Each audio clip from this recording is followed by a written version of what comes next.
Pouring rain all around me, but I feel the sun.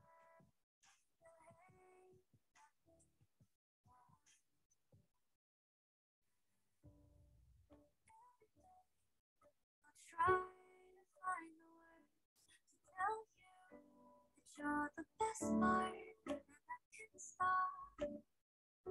I'm good on the feeling.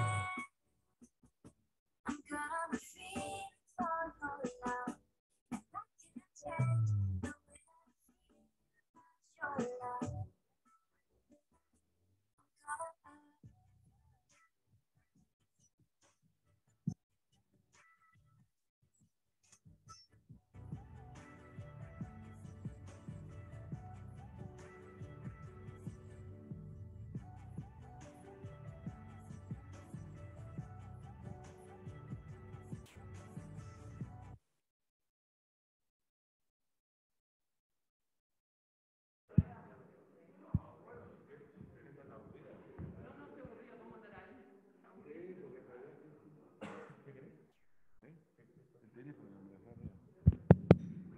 Tenemos gente conectada, ¿no?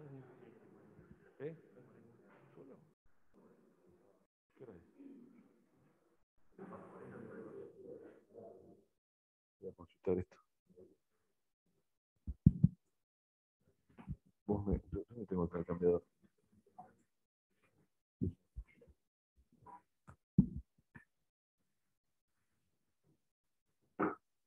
¿Sí?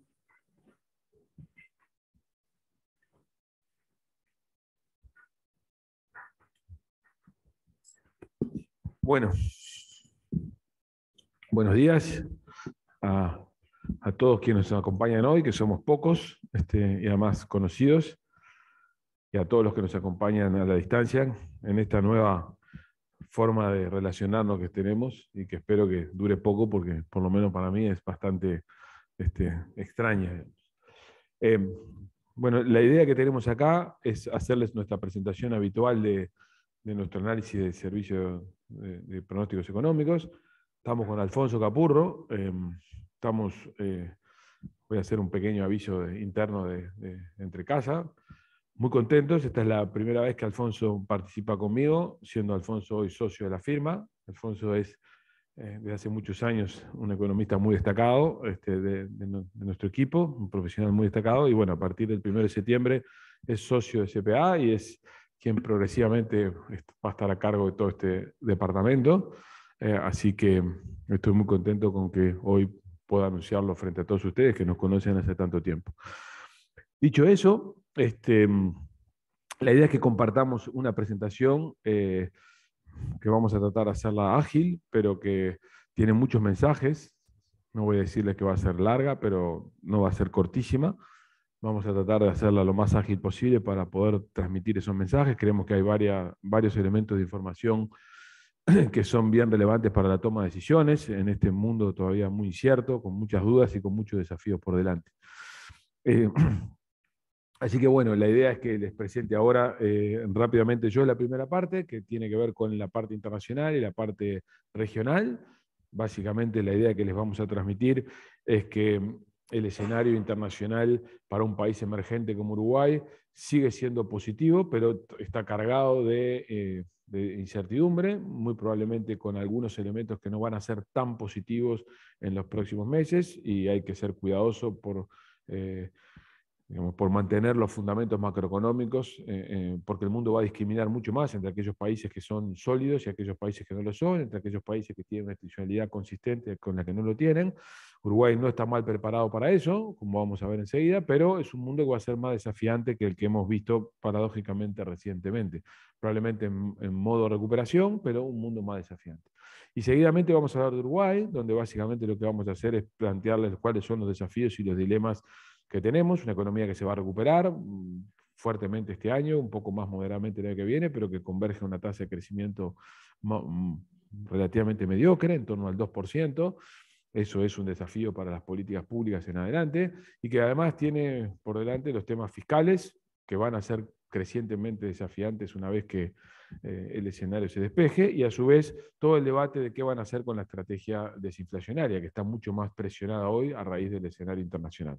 En realidad lo que hemos dicho es que en Uruguay el partido recién empieza. O sea, en realidad el partido verdadero que esta administración enfrenta desde el punto de vista económico pura y exclusivamente parece ser ahora el verdadero, porque hasta ahora lo que estuvimos atravesando es una situación de modo de emergencia, donde hubo que actuar improvisando y tomando decisiones muy rápidas. Afortunadamente esas decisiones fueron bien tomadas y por lo tanto Uruguay ha logrado atravesar esta situación sanitaria y económica relativamente bien, y eso es parte de lo que queda por delante como desafíos acumulados. Bueno, dicho eso, la idea es que la primera parte es cuáles son los riesgos que la economía global enfrenta hoy a partir de esta transición, de esta situación de excepcionalidad a esta nueva normalidad que se está instalando. Primero, la economía mundial está en franco proceso de recuperación. De hecho, ya estamos por encima de los niveles del Producto Bruto Global previos al COVID, y en una fase incluso de aceleración. Básicamente eso tiene que ver con una recuperación de la actividad, la normalización de la actividad económica luego de la eliminación de las medidas restrictivas, tiene que ver con los fuertes paquetes de estímulo de compensación a la demanda, donde los estímulos fiscales han sido cruciales, y por supuesto tiene que ver con los temas vinculados al avance de la vacunación en algunos lugares. Habrán visto en estas horas que en Europa estamos asistiendo a un rebrote como consecuencia precisamente de las personas no vacunadas, donde hay incluso en Austria, en la República Checa y en Eslovaquia medidas de retroceso y de confinamiento obligatorio. Pero en el mismo momento que estamos atravesando esta situación de recuperación, estamos asistiendo a un incremento importante de la tasa de inflación a nivel global.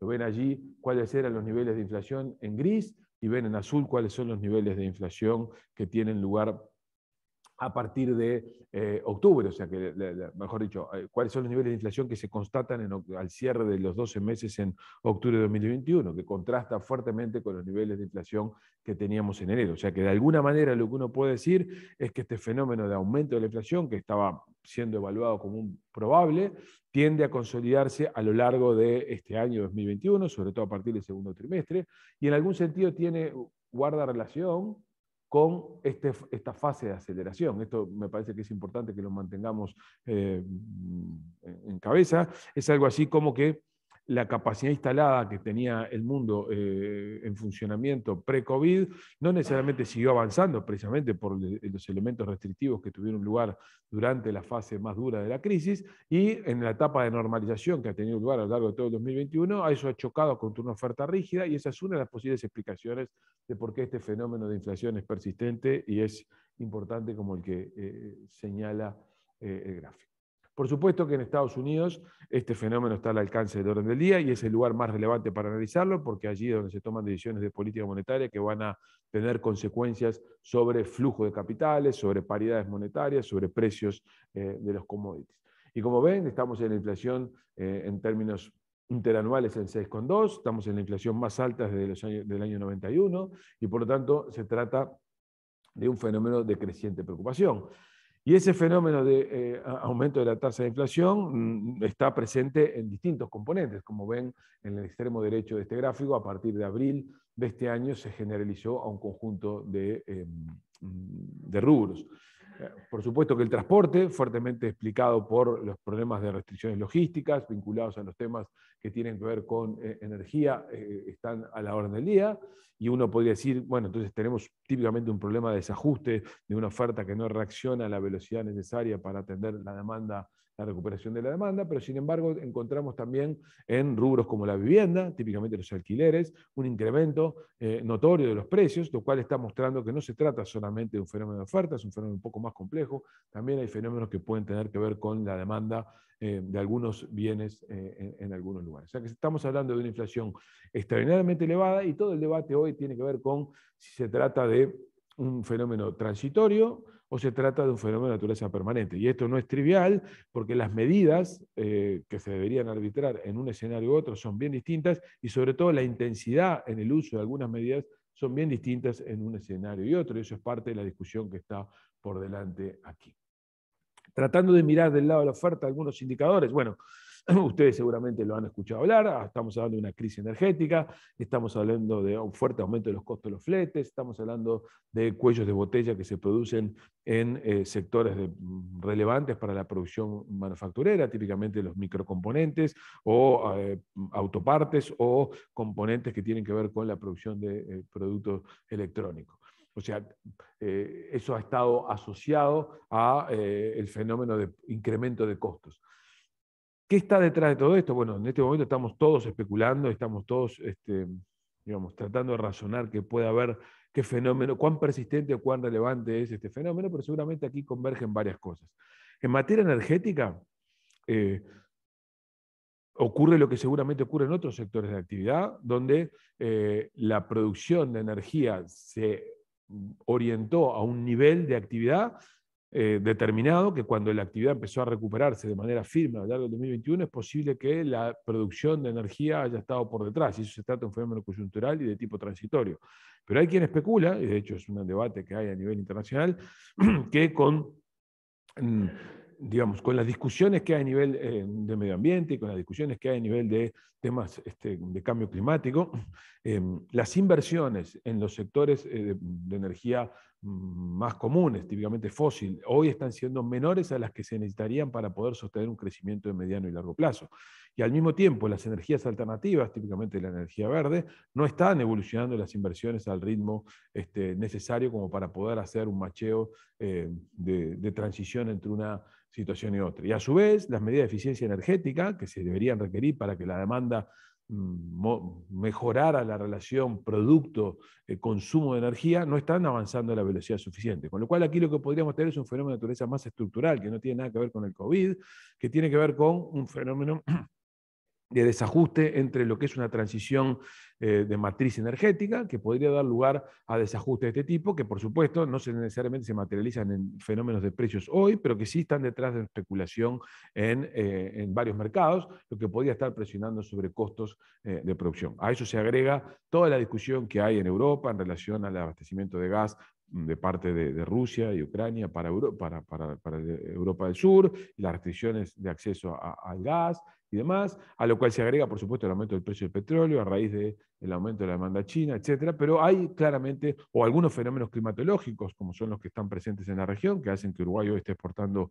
energía eléctrica, incluso produciendo energía fósil para venderla a Brasil. O sea, estamos asistiendo a una serie de fenómenos descoordinados, pero que aparentemente convergen sobre precios en el sector energético que ponen presión sobre el fenómeno. Y en los otros casos es típicamente un desajuste. Seguramente lo que ocurrió en varias actividades es un parate lo suficientemente grande a raíz de la pandemia, y el inicio de la normalización de la actividad está siendo lento. Así como creo que era el ministro Salinas que señalaba que cuando estamos gestionando una crisis sanitaria y hay que poner freno a la movilidad de las personas, se trata de un convoy que es difícil de frenar, porque uno cuando empieza a frenar el resultado del freno termina siendo muchos meses después. Bueno, seguramente aquí estamos asistiendo al inicio del arranque de una máquina que típicamente en los sectores productos intermedios o de productos de bienes de capital, que su velocidad de arranque no guarda relación con la velocidad de arranque y normalización en la demanda del consumo final, y eso hace que haya desajustes que provocan este tipo de fenómenos, aumentos digamos, de cuello de botella en los fletes, cuello de botellas en algunos sectores típicamente de producción muy relevante para, como decía antes, la industria automotriz o la industria eléctrica. O sea que hay problemas típicamente del lado de la oferta que son relevantes y que son de largo aliento y que por tanto tienen que ser manejados con cuidado. Pero también hay varios indicadores que muestran que en Estados Unidos hay un sobrecalentamiento de la demanda. Ahí lo que ustedes ven son el aumento del crédito al sector privado no financiero como porcentaje del PIB. Estamos viendo que hemos asistido a un incremento notorio en relación a lo que son los niveles tradicionales de endeudamiento o de otorgamiento de crédito de parte del sistema financiero, como consecuencia del abaratamiento, el relajamiento de las condiciones monetarias que han hecho que tasas de interés sean extremadamente bajas, incluso en algunos casos llegando a ser negativas. A su vez a eso se suman los paquetes de estímulo fiscal, que en Estados Unidos llegaron a ser el 15% del PIB el año pasado, y a lo cual se han ido agregando en 2021 nuevas expansiones de infraestructura y otros elementos que se han ido agregando a la agenda. Por lo tanto, no solamente tenemos un problema de oferta, tenemos un problema de demanda, algo que se manifiesta también en lo que es el consumo de las personas. Como ven, luego de la contracción significativa que tuvimos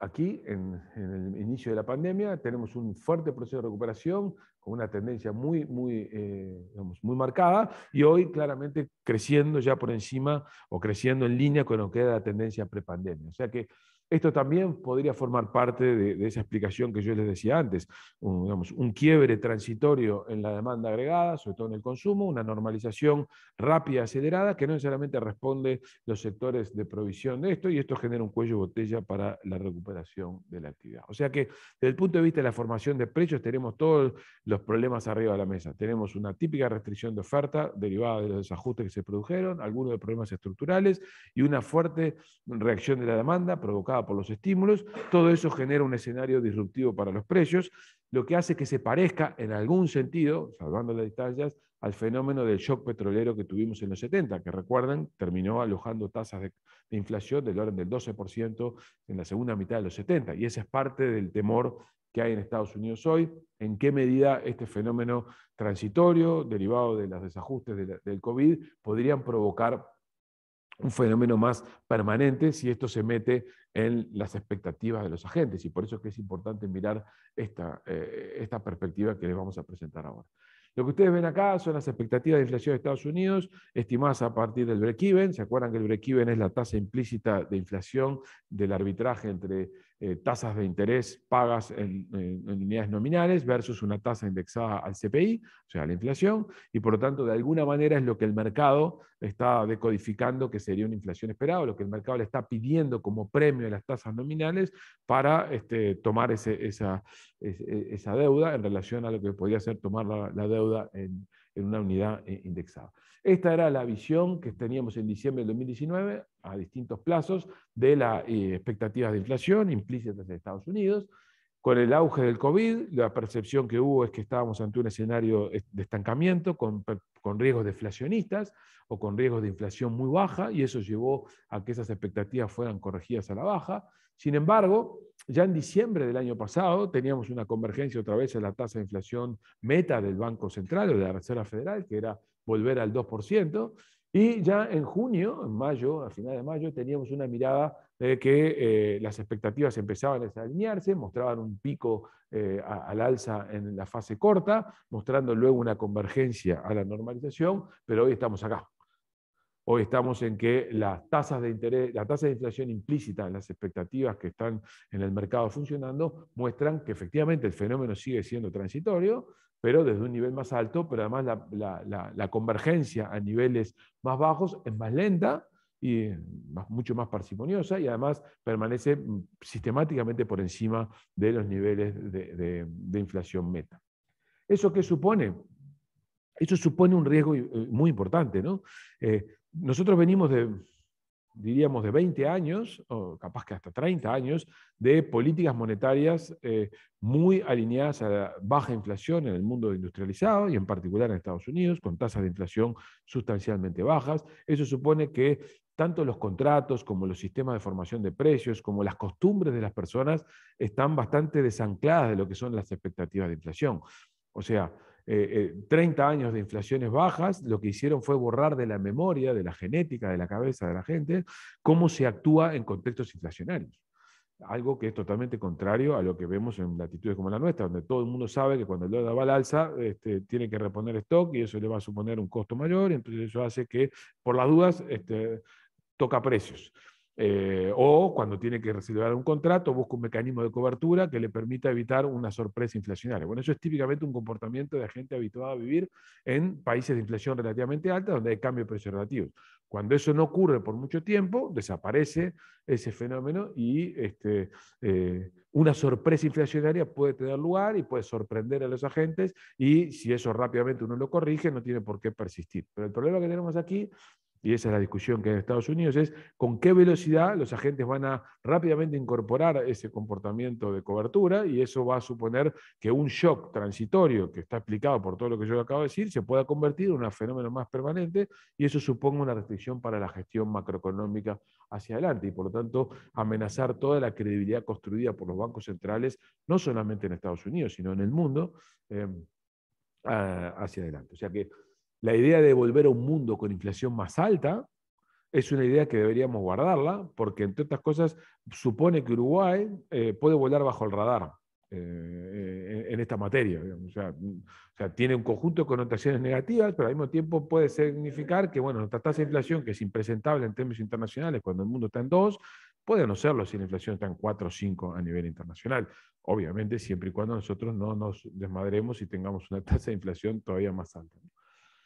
Bien, mirando algo más de coyuntura, lo que ustedes ven aquí como siempre les mostramos este gráfico, y esta perspectiva, que es cuál es la mirada de la política, o sea, qué están pensando los hacedores de política. Y lo que sabemos es que en noviembre empezó el tapering, sabemos que vamos a estar desarmando esos paquetes de compras extraordinarias de títulos públicos para evitar el fenómeno, digamos, para que se estuvo desplegando para expandir la demanda agregada. Eso va a tener una normalización que va a suponer un desarme de aproximadamente 15 billones por mes. Eso supondría, a ese ritmo, si efectivamente lo mantuvieran, que el tapering debería terminar en el mes de mayo, y los agentes especulan, o los analistas especulan, que la primera suba de tasas podría tener lugar en algún momento del primer semestre del año que viene, sobre junio del año que viene. Y eso es lo que de alguna manera este gráfico muestra. Recuerden que este gráfico lo que muestra es cada uno de esos puntitos, es la voluntad de los miembros del Comité de Política Monetaria de la Reserva Federal, que son los que deciden cuándo aumenta tasa. Como ustedes ven aquí, por ahora tenemos a esos miembros alineados que en 2021 la tasa permanecería en los niveles actuales, pero se anticipa ya hacia 2022 una mayor dispersión de esas voluntades, mostrando una clara tendencia al alza de las tasas que se iniciaría en 2022. O sea que, en realidad, por inducción hacia atrás, es como que todo el mundo reconstruye el proceso de normalización ya empezó, El inicio, la fase va a ser el tapering ahora, de aquí a mayo, en junio el primer aumento de tasas y una transición hacia tasas más elevadas hacia 2023-2024. Por lo tanto, eso supone que, o eso mejor dicho, tiene efectos relevantes sobre muchas variables que son muy importantes para Uruguay, sobre la deuda soberana y por lo tanto sobre el rollover de la deuda, tiene impacto sobre las monedas, sobre las paridades, sobre el valor del dólar y por tanto sobre dónde surfeamos nosotros en ese mundo de paridades monetarias y por supuesto los precios de los commodities. Como siempre reiteramos, los precios de los commodities se transan en dólares y por tanto los movimientos del dólar afectan los precios por razones financieras, más allá de sus fundamentos. Por lo tanto, la idea es que nosotros hagamos una rápida revisión de estas tres ideas. En primer lugar, sobre deuda. Esta es la trayectoria de la deuda de economías avanzadas y economías emergentes. Como ven, por supuesto que la expansión de la deuda en las economías avanzadas ha sido extraordinaria, no tiene precedentes un incremento de estas características, porque esto estamos hablando de la deuda bruta del gobierno general en promedio para economías avanzadas. Aquí estamos hablando de que hay países que tienen porcentaje del PIB sustancialmente más altos que estos que están aquí. Y también ocurre lo mismo, aunque a otro nivel, con las economías emergentes. Y esto supone diversos problemas. En primer lugar, porque niveles de deuda de esta magnitud suponen algún tipo de necesidad de corrección de este fenómeno. Y la corrección de este fenómeno es, o se hacen correcciones fiscales duras, y por lo tanto con claro sesgo contractivo, con el propósito general de los superávit fiscales necesarios para hacer frente a los vencimientos, o se licúa deuda, típicamente con una inflación alta, que lo que permite es, en términos nominales, hacer desaparecer algunas obligaciones, trasladándole el costo de ese ajuste a los acreedores. O combinaciones de estas dos cosas que estamos diciendo. O sea, cualquier escenario de ese tipo supone un escenario complejo para el mundo, digamos, porque seguramente es una combinación de menos crecimiento, con más inflación, con más inestabilidad nominal, y por lo tanto con mucha más competencia por acceso a financiamiento, y eso supone riesgos de rollover de deuda. Países como Uruguay, que van a ir a pescar a esas aguas, van a encontrar que eventualmente colocar puede ser no tan fácil. O mejor dicho, se vuelve crucial ser hoy el más prolijo de la clase, tanto en términos de fundamentos, en términos del relato de la bella historia que tengo para contar cómo corrijo mis fundamentos, como de mi solidez y mi reputación institucional para poder pescar en estas aguas. Países con malos fundamentos, con mal relato o con antecedentes o con instituciones débiles, tendrían un problema. Típicamente Argentina. Países con buenos fundamentos, pero con un relato más o menos, pero con instituciones débiles, tendrían un problema. Paraguay.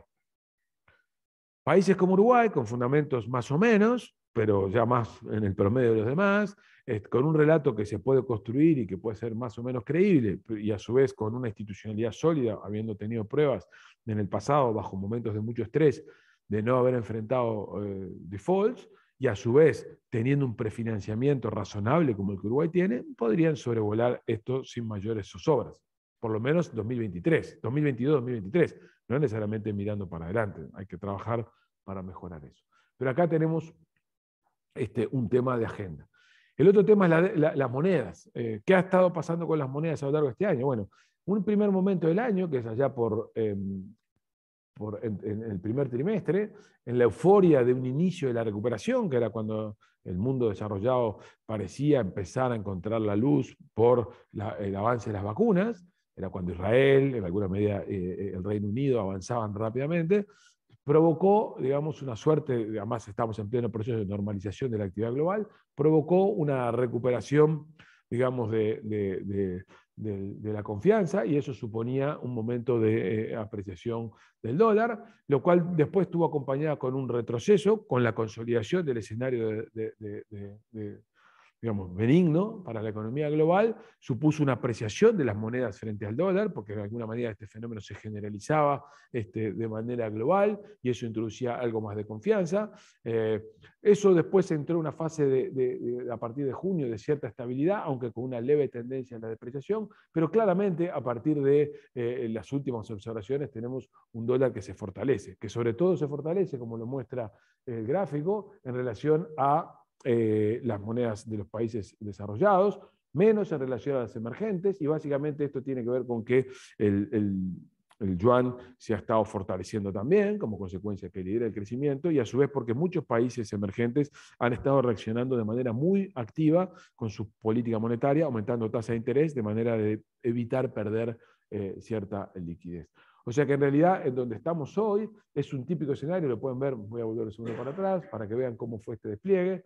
Este es un escenario, lo ven en el gráfico de la derecha, donde el dólar se fortalecía, luego pasamos a un escenario donde parecía el dólar debilitarse, que es el periodo hasta junio, luego iniciamos otra vez un periodo de fortalecimiento y claramente hoy estamos en un escenario de consolidación del fortalecimiento del dólar, porque en el fondo el inicio del desarme monetario, que supone aumento de tasa de interés, supone mayores rendimientos para las colocaciones en dólares en los mercados internacionales y a su vez mayores riesgos para las colocaciones en monedas en otros rubros, y eso introduce este fenómeno de apreciación del dólar a nivel global.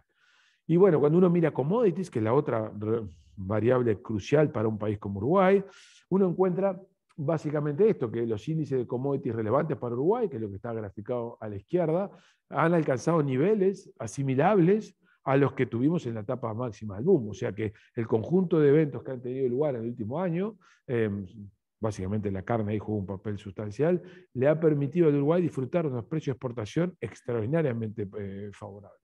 Eso tiene que ver con el fenómeno de recuperación, con algunos fenómenos específicos de fundamento de algunos de esos mercados en los cuales Uruguay está posicionado, pero también tiene que ver con digamos, el valor del dólar, que si bien estuvo fortaleciéndose, había alcanzado niveles tan bajos que hacía que los precios de los commodities estuvieran altos. O sea que en algún sentido los precios que hoy disfrutamos son extremadamente elevados, pero la perspectiva que tenemos hacia adelante, por razones financieras, no deberíamos imaginarnos precios sustancialmente más altos que estos. O sea, dicho en otras palabras, en el mundo del tapering y en el mundo de la normalización monetaria, el dólar va a tender a fortalecerse un poco más, o permanecer en los niveles actuales o fortalecerse un poco más. Eso supone que el impulso a los precios de los commodities por el lado dólar no va a estar, lo cual supone que estos precios que hoy disfrutamos, en promedio, no necesariamente se van a reproducir hacia adelante. Más bien deberíamos pensar que, salvo en algún mercado muy específico, donde haya un fundamento muy concreto, los precios van a ser estos o incluso pueden recibir algún retroceso. Eso supone un escenario para Uruguay no tan favorable. Mientras eso ocurre, el precio del petróleo ha estado creciendo de manera intensa. Eso ha impactado en la formación de precios en muchos mercados, en particular en Uruguay, como lo habremos visto por las decisiones de política que ahora Alfonso va a comentar, pero todavía en niveles que están por debajo de los que se alcanzaron en el superciclo. O sea, dicho en otras palabras, cuando uno mira la perspectiva de precios, uno debería tener una posición cuidadosa, o mejor dicho, conservadora, diciendo: no me imagino precios de commodities, precios rubros relevantes para la exportación, subiendo tendencialmente, porque ya están en niveles altos y porque desde el punto de vista financiero una buena parte del soporte para que eso ocurriera, en principio empieza a desaparecer. Por lo tanto, yo no apostaría porque estos superciclos de commodities se prolongue por un periodo muy largo, y si así fuera, bueno, sería mejor recibirlo como un premio que como una certeza. Pero por otro lado, el otro componente bien relevante para Uruguay, que es el energético, por razones de que su nivel todavía no alcanza los niveles del superciclo, por los que dije antes en materia de crisis energética, uno debería pensar que el riesgo al que estamos sometidos es que efectivamente el precio del petróleo todavía tenga una derivada hacia adelante positiva. No necesariamente es inconsistente con lo que dije antes, porque la razón por la que podría ocurrir esto en los energéticos tiene más que ver con las patologías del mundo del suministro de energía global y la demanda china que con razones que tienen que ver con el dólar. O sea que, siendo muy cuidadoso en lo que voy a decir, Uruguay podría recibir un deterioro de su término de intercambio en los próximos meses, o uno debería, mejor dicho, pensar que ese es un escenario posible y su política debería estar orientada en esa dirección. O sea, en síntesis, el mundo al que vamos es un mundo menos amistoso o menos benigno del que atravesamos en la post-COVID. Probablemente, si nos va bien, con algo más de crecimiento, porque desaparece esa contracción significativa, pero un mundo financieramente menos amistoso, con un dólar que vale más, con tasas de interés más altas, por lo tanto el rollover de la deuda más caro, con flujo de capitales no tan favorables, no cualquier proyecto va a ser elegible ahora, un mundo en el cual digamos, los términos de intercambio nuestros pueden no necesariamente verse tonificados. ¿Y eso qué supone? Que la agenda que Uruguay tenía planteada en 2019, que era una agenda de consolidación fiscal, de mejora de precios relativos y de desinflación, hoy cobra más relevancia y más vigencia que nunca. Porque podemos haber pasado desapercibidos durante 2 años por la excepcionalidad de las circunstancias que tuvieron, pero Uruguay tiene que hacer consolidación fiscal, Uruguay tiene que hacer mejora de sus precios relativos y tiene que a su vez desinflacionar. Y las 3 cosas juntas, con las herramientas que tiene a su disposición, va a ser difícil que la haga, y ahí hay un problema y un desafío para la política macroeconómica. Rápidamente voy a hacerles un repaso que hace tiempo que no lo hacemos de nuestra región, porque tenemos información que nos permite especular algo al respecto, y básicamente usando una frase que usó el presidente de la República, podemos decir que efectivamente la región es un corsé para Uruguay. No necesariamente es un lastre, yo creo que no es un lastre, pero sí creo que es un corsé, o sea, es algo que no nos permite movernos con libertad. Primero, Argentina. Conocen ustedes el resultado que tuvo lugar hace unos días, la semana pasada. El oficialismo tuvo un resultado adverso. Claramente, Juntos por el Cambio fue el triunfador a escala nacional y ganó en los lugares más relevantes, a pesar de que ganó con menos holgura de la que se esperaba, por ejemplo, en la provincia de Buenos Aires. El triunfo tuvo lugar, pero sobre todo lo que pasó es que perdió el quórum, sobre todo en el Senado, perdió la posibilidad de tener quórum. Eso supone que tanto para algunas iniciativas que quiere pasar, como por algunos votos, algunas leyes que necesita mayorías especiales, le va a costar mucho más trabajo, sobre todo porque en Senado va a tener que negociar con un número muy reducido de jugadores, lo cual va a hacer que el precio que va a tener que pagar por esas voluntades va a ser alto, digamos, y eso supone siempre en un escenario fiscal complejo algo difícil. Nuestra impresión, como les voy a contar enseguida, es que el equilibrio que emerge en Argentina hoy es un equilibrio de statu quo. O sea, la mejor respuesta que puede tener cada jugador en Argentina hoy es no hacer nada. Y eso es básicamente postergar por 2 años la agenda de cambios. ¿Por qué? Porque las cosas que tiene que hacer Argentina desde el punto de vista de la política económica para salir de este gran estancamiento que Argentina lleva en su economía, este gran desorden nominal que Argentina tiene, pero que está reprimido por un conjunto de medidas tomadas, suponen tomar decisiones costosísimas desde el punto de vista social y desde el punto de vista político. Y eso un gobierno fragilizado y debilitado por lo que acaba de ocurrir no lo va a hacer, salvo que esté obligado por circunstancias extremas. Es un shock externo o un enforcement de un organismo internacional que diga no hay liberación de fondos si no lo hacemos de esta manera, cosa que por ahora no imaginamos, como voy a decir enseguida. Y del otro lado, la oposición, que le convendría que el gasto lo hiciera esta administración, de manera tal que todo el trabajo sucio lo iniciara esta administración y pagara todo el precio político, tampoco va a presionar mucho en esta instancia para hacer lo que hay que hacer, entre otras cosas porque va a debilitar su posición digamos, electoral. Y eso va a suponer esta ambigüedad a la que hemos estado asistiendo. No sé si ustedes habrán visto las declaraciones tanto de Macri como de las figuras más emblemáticas de la oposición, de Macri, se me va el nombre de, ¿cómo se llama? El alcalde de Buenos Aires, Larreta, son ambiguas, son la nada, son el cero Kelvin, ¿no? Ganamos, somos felices, son espantosos los otros, pero desde el punto de vista sustantivo no hay nada. O sea, en Argentina no hay un debate sustantivo sobre lo que hay que hacer, lo que no hay que hacer. Ese debate existe, pero a nivel técnico, pero ni siquiera sabemos cuán representativos son esos técnicos. Y luego lo que hay son figuras de la farándula argentina metidas en campaña diciendo cosas disparatadas e imposibles de practicar, como es el caso del señor que dice ser colega nuestro.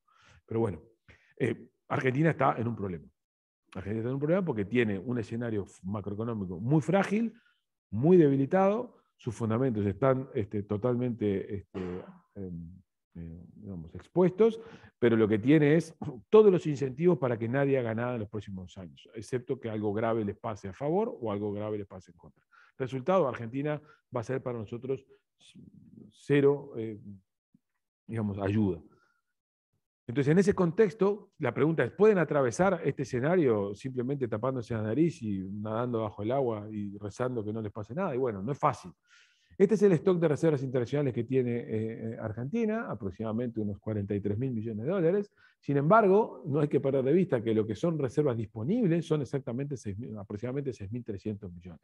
Lo demás son papeles, es el swap chino, que es algo que no pueden modificar, son repos, encajes, etc. O sea, en el límite final podrían hacer uso de todo esto, pero eso supondría un compromiso geopolítico con los chinos o de credibilidad sobre el sistema financiero extraordinariamente grave.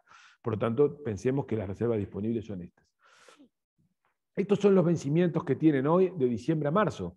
Tienen 6.000 millones de dólares casi con el fondo que vencen y concluye París y otros aproximadamente unos 2.000 millones de dólares.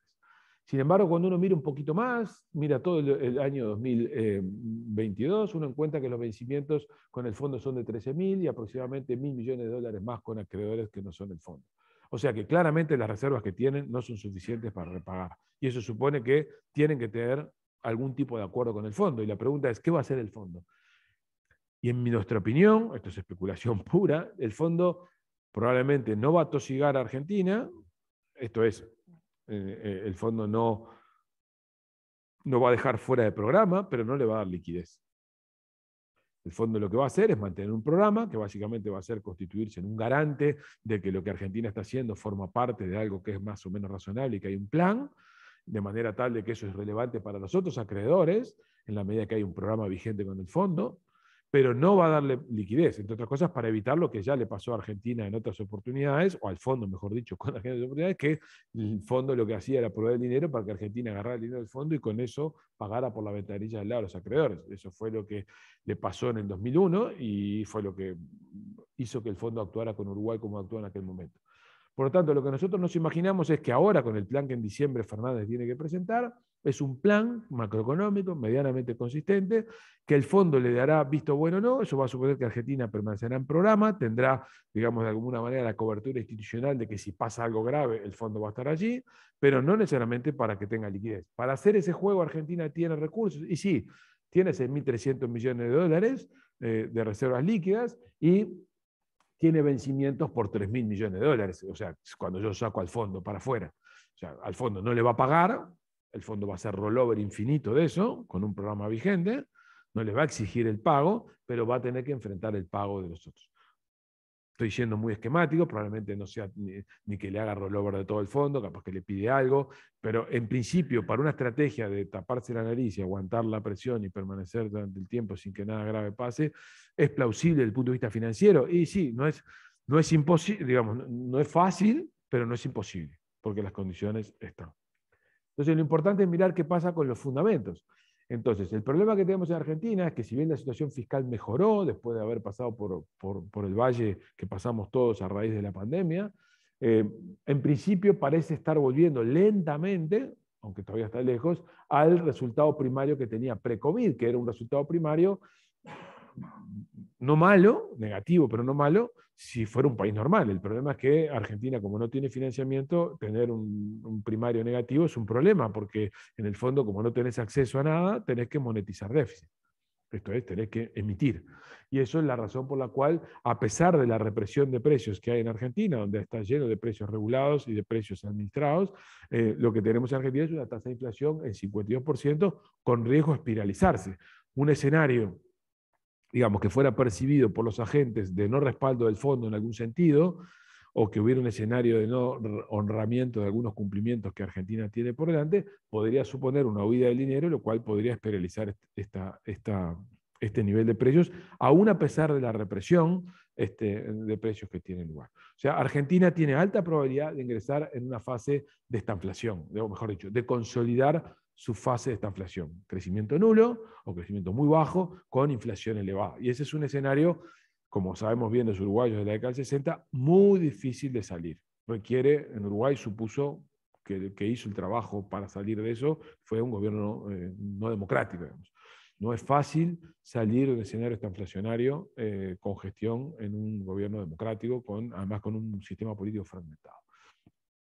Mientras eso ocurre en Argentina, en Brasil tenemos un escenario, digamos, de ambiguo, digamos, con un escenario de desorden nominal, donde la tasa de inflación se ha acelerado hasta niveles insospechadamente altos, del orden del 11%, a pesar de que la mayoría de los analistas están observando un retorno a niveles de inflación más bajos. Básicamente están asumiendo de que el fenómeno brasileño se trata de un fenómeno transitorio, provocado por presiones de costos derivados de los transables, básicamente por lo que está ocurriendo a nivel global con los precios internacionales, pero también con algunos problemas energéticos, a pesar de lo cual, cuando uno mira el fenómeno de precios, se encuentra que en transporte, alimentos y vivienda hay un componente importante en materia de inflación. Por supuesto que la depreciación del real, que tiene lugar por la incertidumbre política que en Brasil hay, no está ayudando al respecto. ¿Cómo reaccionó el Banco Central? Bueno, ustedes lo saben bien, con aumentos importantes y duros de la tasa de política monetaria, totalizando 575 puntos básicos desde que el proceso de ajuste empezó, algo que está ocurriendo en América Latina. Ayer Paraguay levantó 125 puntos básicos su tasa de referencia. Todo el mundo está reaccionando de manera intensa a esta materia. El problema de esta estrategia de la inflación como prioridad, porque se le fue un poco de mambo y que supone una política monetaria muy contractiva, es que esto expone a la estrategia fiscal o a la estrategia financiera de Brasil por su perfil de deuda. Y eso es lo que pretendemos mostrar aquí. Brasil tiene, por un lado, un resultado fiscal que no está desalineado, un resultado fiscal relativamente, un primario que mejoró notoriamente, post-COVID. De hecho, la recaudación resistió bastante bien en Brasil, como ha ocurrido en otros lugares, y eso lo pone prácticamente en equilibrio presupuestal, pero desde el punto de vista de su vulnerabilidad, eso quiere decir que desde el punto de vista de la sostenibilidad de su deuda, la probabilidad de repago de su deuda, no hay un problema grave aquí. Sin embargo, hay un problema de vulnerabilidad financiera. ¿Por qué? Porque su perfil de deuda presenta varias fragilidades. En primer lugar, tienen vencimientos cortos. Fíjense que tienen vencimientos a menos de un año de casi el 30% de su deuda. A su vez, lo que tienen es una tasa, una deuda altamente indexada a la Selic, básicamente el 44%, y a índice de precios el 22%. O sea que en la medida que la estrategia de la inflación, o sea que la inflación se convirtió en un problema, estamos hablando de que aproximadamente un 60% de la deuda está indexada a variables que están, fuera, que están descontroladas. O la inflación se fue al alza o la reacción de política para compensar la inflación tiene que aumentar. Eso supone que desde el punto de vista financiero hay una fragilidad para Brasil. Y si eso lo ponemos en un escenario de incertidumbre política, estamos en un cóctel bastante complejo para 2022. ¿Por qué? Estamos en muy mala evaluación, como lo muestra la columna de la izquierda de la gestión de Bolsonaro, que estamos en un 53% de desaprobación absoluta, y estamos a su vez en un escenario de perspectiva electoral 2022, el año que viene, donde Lula da Silva representa el 44%, con lo cual en Brasil también asistimos, como en Chile, a un escenario de polarización entre visiones bastante, si ustedes quieren, extremas o poco moderadas, por decirlo de alguna manera. Hay que ver Lula con qué discurso vuelve y con qué actitud vuelve. Ese es el Lula del 2004, que era un Lula moderado y un Lula consistente con las restricciones macroeconómicas del momento, o es un Lula que después de todo lo que vivió vuelve a por todas, digamos, y eso supone un desafío importante. Bueno, eso es parte del juego político que habrá que ver en este año, y eso es parte de lo que está ocurriendo con el real. Lo que los agentes observan es un país con una situación fiscal que no está fragilizada, pero que ya hay planes de hacer expansión fiscal de un punto del PIB para atender precisamente esta incertidumbre electoral, lo cual podría deteriorar lo fiscal. Supone, por otro lado, supone vulnerabilidad financiera por el perfil de la deuda y los vencimientos que tiene y demás, y a su vez un escenario de incertidumbre electoral con digamos, mucha polémica que seguramente tendremos en 2022. ¿Eso qué supone? Un gobierno que va a estar paralizado. No va a haber ninguna medida de fondo en materia tributaria ni en materia de regímenes de gasto que vayan a ponerse en práctica durante 2022, porque va a estar dominado todo por este fenómeno. Resultado, los agentes desconfían, tienen temor y piden un valor del real mayor al que teníamos. Por lo tanto, en síntesis, de la región, lo único que podemos pensar es que es un corsé. Fíjense que cuando dejemos atrás 2021, que habíamos rebotado, básicamente, según las perspectivas de reporte de los bancos centrales de ambos países. El de Argentina todavía es bastante difícil de creer, pero bueno, allí está. Volvemos a tasas de crecimiento, tanto en Argentina como en Brasil, bastante mediocres. Estamos hablando de economías que van a crecer al 2% cuando llevan 6 o 7 años creciendo a tasas, en el caso de Brasil, por debajo de lo que crece su población. Y por tanto es un problema. Y por otro lado, como si fuera poco, algo que ustedes saben bien, estamos carísimos en dólar respecto a ellos. Cuando tomamos el blue con Argentina, estamos casi un 56% caros. Cuando tomamos la comparación con Brasil, estamos un 42% caros. Estamos en los peores niveles de precios relativos desde que tenemos registros, incluso peores que los que tuvimos en la década del 90. En el momento de la postdevaluación en Brasil con la ruptura del Plan Real en enero del 99 y con Argentina con la ruptura de la convertibilidad en 2001. Eso quiere decir que ni por actividad ni por precios relativos vamos a tener un escenario, digamos, de ayuda de la región. Debemos olvidarnos de la región. Nuestro partido está fuera y eso creo yo que hace bien el gobierno cuando tiene una estrategia de mirar hacia afuera y de romper con el corsé que supone la región, desafiando al Mercosur, buscando un TLC con China u otras actividades, se vuelve un tema crucial. Y eso supone, a su vez, también, para terminar, en la agenda del gobierno, mucha precaución y mucho cuidado, porque hay otros elementos que se están discutiendo a nivel global, como es este tema de las reformas tributarias globales, típicamente el impuesto a la renta mínima global, en el cual Uruguay se tiene que posicionar con inteligencia para ver de qué manera se sube de la manera menos dañina para sus intereses. Eso supone jugar un juego a muchas bandas, en muchos frentes, y bueno, eso es parte de la agenda que está por delante el 2021. O sea que, en síntesis, el escenario externo para Uruguay es un escenario no dramáticamente negativo, pero un escenario no tan amistoso como el que uno se podía haber imaginado hace un año, porque todo está yendo más rápido de lo que nos imaginábamos. Está yendo más rápido el desarme, la inflación parece ser más alta y más persistente, por eso supone que los flujos de capitales no van a ser tan amistosos y el rollover de la deuda se puede volver más complejo hacia adelante, el dólar va a valer algo más y eso supone que los precios de los commodities no van a estar tonificados y a su vez, precisamente en ese mundo menos amistoso, tenemos dos socios regionales que afortunadamente pesan menos que antes, pero pesan, que son frágiles. Desde el punto de vista de sus fundamentos y desde el punto de vista de sus perspectivas políticas. Resultado, los socios no solamente no nos van a ayudar, sino que probablemente nos van a complicar, así que Uruguay lo que tiene que es tratar de mirar para afuera y quedar lo menos atapado posible de la región. Así que esos eran mis comentarios. Deseo la palabra a mi colega Capurro. Bueno, muchas gracias, Gabriel. Buen día para todos. Gracias. Como habrán visto, hoy le dedicamos un buen rato a la parte, al análisis internacional y regional, capaz que más que lo hacemos normalmente, pero básicamente es por esto último que decía Gabriel, que a nosotros nos parece como la clave de la innovación. Al final, las cosas no están yendo hacia una dirección muy distinta a las que nos imaginábamos durante este año. Lo que sí está pasando es que está todo yendo mucho más rápido, ¿no? En marzo de este año, en nuestra reunión habitual, planteábamos el debate que había entre algunos economistas de Estados Unidos sobre si el impulso que le estaba dando la política fiscal a la recuperación no era demasiado grande, y planteamos el riesgo de que eso acelerara la recuperación, rebrotara la inflación y obligara a la Reserva Federal a acelerar los tiempos de respuesta. Ese es el escenario en el que estamos hoy. No es muy distinto a lo que nos imaginábamos, simplemente se nos acortaron los tiempos, ¿no? A fines del año pasado, a fines del 2020, el mercado esperaba tasa cero hasta el año 2023, y ahora Gabriel mostraba aumento de tasas a mediados del año que viene. O sea, todos los tiempos de la normalización se acortaron, eso es lo relevante, y por eso queríamos dedicarnos un rato, además de ratificar el escenario regional, que tampoco es muy distinto a lo que nos imaginábamos. Argentina, lamentablemente, cumple con decepcionarnos sistemáticamente, y Brasil tal vez sí empeoró un poquito más. Todas esas cosas son importantes para nosotros, así que vamos a hacer un repaso más rápido de lo que hacemos habitualmente de Uruguay, tratando de poner foco en tres temas que también son los temas relevantes a nivel global hoy, que son la actividad, la situación fiscal y la inflación.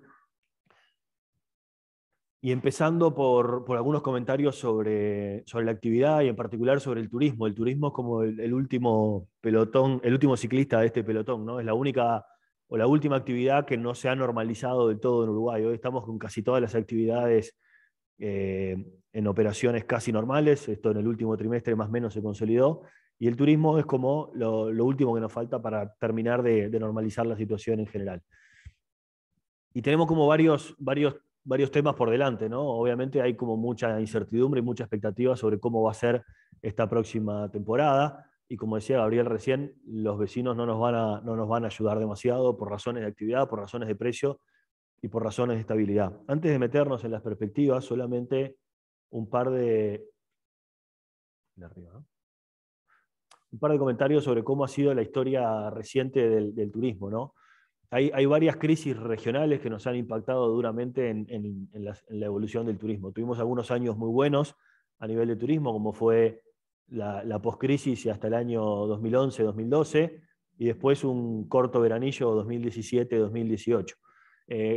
Este primer deterioro acá del balance externo, lo que tenemos graficado en la línea de abajo es el saldo neto de exportaciones menos importaciones de turismo, o sea, lo que Uruguay recibe de dólares cuando ingresa en turismo menos lo que gastamos en el exterior. Lo mismo que tenemos graficado arriba, que está en dólares, abajo lo tenemos en porcentaje del producto. La primera crisis de estabilidad en Argentina en los últimos años, cuando debutó y apareció el dólar blue y todo lo demás, supuso para Uruguay una pérdida externa y una pérdida de actividad de 1,5 puntos del producto.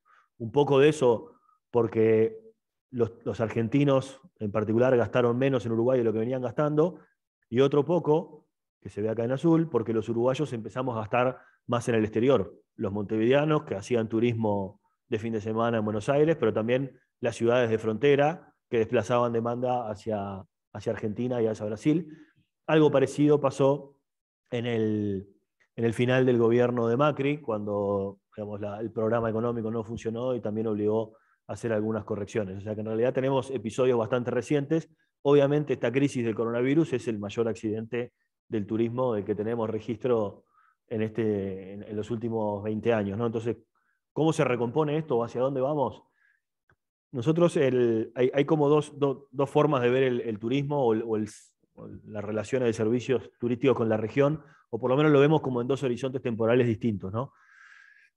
Por un lado tenemos como muy a corto plazo ya en las narices el verano del 22, la temporada que se viene, que hay por un lado obviamente un contexto de la región que no es bueno. Argentina depreciada y con ingresos en dólares bajos supone una demanda débil. Brasil barato también supone un competidor muy atractivo para consumidores que son elásticos. Hay algunas proyecciones que se empiezan a conocer, las proyecciones tradicionales de ingreso de turistas que hace CIMBE, que es un bien público ya desde hace unos años, que muestran que obviamente va a haber una recuperación de los turistas que entran a Uruguay, porque el año pasado fue cero, o sea, no puede no haber recuperación, pero que de todas formas la cantidad de turistas que ingresarían, se estima, sería todavía 24% argentinos y brasileños, ¿no? 24% menos que lo que habían ingresado en la temporada antes del coronavirus. ¿tá? Acá hay un tema o una interrogante sobre estas proyecciones, y es que en realidad está claro que el entorno macro es malo y por eso las proyecciones suponen menos turistas de lo que estaban antes, de los que ingresaban antes de la pandemia, pero también podríamos pensar eventualmente que este año en particular y en forma transitoria el turismo puede ser más inelástico o puede estar dispuesto a soportar precios más altos por razones sanitarias, porque hace 2 años que hay decisiones de consumo postergada, y puede hacer que las relaciones históricas entre precio e ingreso tengan una sensibilidad distinta, ¿no? Entonces, obviamente nuestros vecinos regionales no están en una buena situación, pero por razones de elasticidad transitoria, tal vez la temporada es un poquito mejor o puede ser un poquito mejor de lo que muestran las relaciones históricas. ¿tá? Así que, en principio, nosotros tomamos estas proyecciones de ingresos de turistas que hace CIMBE como un piso para la temporada y podría ser algo mejor. En el fondo, nosotros no estamos tan preocupados por la temporada va a ser relativamente buena, sobre todo va a ser mejor que la anterior. Nos preocupa un poco más el después de la temporada, o sea, lo que viene del invierno y la otra temporada, porque lo que viene en el invierno, ya asumiendo que la situación sanitaria se empieza a normalizar y se terminan, hoy tenemos un tránsito de frontera que tiene fricciones, ¿no? Como si hubiera barreras pararancelarias en el turismo, ¿no? No es que las haya, pero en realidad ir a Argentina, volver a entrar, ir a Brasil, volver a entrar, tiene costos, tiene tiempo, tiene cuarentenas, tiene PCR, y eso hace que el turismo no fluya con normalidad, ¿no? A medida que la situación sanitaria se empieza a normalizar, esas barreras esas fricciones se van a ir bajando, y es posible que vuelva a fluir esa idea de la demanda que se escapa hacia el exterior, como pasó en los años 2012-2014, o sea, la demanda buscando precios más atractivos, es un riesgo que seguramente nos va a afectar, creemos nosotros, a mediados de este año y eventualmente para la temporada que viene. Hay un trabajo muy interesante que está haciendo la Universidad Católica de Salto, no sé si lo han visto, que es la medición de una canasta de precios entre Salto y Concordia para ver cuán grande es el desarbitraje de precios y cuán grande sería el incentivo a desplazar demanda hacia el exterior, o hacia Argentina en particular, y claramente, por todo lo que comentaba Gabriel hoy, estamos en una posición de precio que seguramente va a alentar un desvío de la demanda. Pero en cualquier caso, creemos que vamos a tener por lo menos una temporada de verano buena y más desafíos a medida que entra el año. En cualquier caso, además, como el punto de partida es muy bajo y hoy estamos prácticamente con un saldo de turismo cero, que se normalice a medias el turismo supone algo así como un upside o un escalón de una vez para la actividad económica de Uruguay, que nosotros creemos sería más o menos del orden de un punto del producto, volviendo de repente a equilibrios más normales, ¿no? O sea, pese a los riesgos, pese a nuestros vecinos inestables y pese al riesgo de que se nos escape demanda en el invierno, posiblemente tengamos por delante, producto del turismo, un escalón o un efecto positivo sobre la actividad que puede ser, entendemos nosotros, de al menos un punto del producto. Y esto, más allá de los problemas de la región, como partimos de cero, en el límite es una buena noticia a corto plazo para la actividad económica. Nosotros hemos cambiado un poco nuestras proyecciones de actividad económica con respecto a la última vez que nos vimos, en particular porque los números del 2021 vienen evolucionando algo mejor de lo que nos imaginábamos. Estas eran las proyecciones que teníamos vigentes a septiembre. Estas son nuestras proyecciones hoy. Básicamente corregimos al alza las proyecciones de 2021 y corregimos moderadamente a la baja las proyecciones 2022. Posiblemente en el primer trimestre del 2022 estemos recuperando los niveles prepandemia en términos de actividad y de empleo. Hoy estamos 8.000 puestos de trabajo por debajo de los niveles prepandemia. Seguramente con el despliegue de la temporada turística vamos a estar cumpliendo ese primer hito, ¿no? Por eso esa idea de que a esta sección le llamamos que Uruguay empieza el partido de que recuperamos lo perdido durante la pandemia y ahora sí empieza el desafío de crecer por encima de esos niveles y también de crear empleo por encima de esos niveles. Hacia el 2023 nuestros modelos de proyección arrojan un crecimiento algo más tibio, en el entorno del 2%, y obviamente cargados de desafío por todo lo que decía Gabriel, por el escenario internacional que se está poniendo un poco más rugoso, por el escenario regional que también no nos permite ver noticias buenas en los próximos 12, 18 meses, y que seguramente supone que los desafíos que tenemos en términos de política económica y concretar los programas que el gobierno se había planteado en términos de desinflación, en términos de despejar la incertidumbre fiscal y en términos de mejorar la competencia y la eficiencia de algunos mercados, son cosas que son tan relevantes como eran antes, o tal vez incluso un poco más, porque el entorno internacional se puso un poquito menos amistoso antes de lo que pensábamos, ¿tá? Entonces, ¿cómo está la situación fiscal y la situación de precio, que son las dos cosas que nos queremos enfocar hoy? Los números fiscales, cuando uno los mira en términos agregados, todavía no muestran una mejora sustantiva. Estamos con un déficit fiscal del sector público consolidado, corregido por el efecto cincuentones, que es del orden de 5 puntos del producto, pero que obviamente está muy golpeado por las decisiones por el fondo COVID, ¿no? Por los gastos transitorios y por la reasignación de ingresos también de carácter transitorio que el gobierno implementó para amortiguar el efecto de la pandemia. Eso hoy supone más o menos un efecto de 2 puntos del producto, o sea que un ejercicio rápido de dónde está la posición fiscal hoy si elimináramos este efecto transitorio del fondo COVID, nos pone con un déficit fiscal del orden de 3 puntos del producto sin COVID y un resultado primario que prácticamente estaría en equilibrio.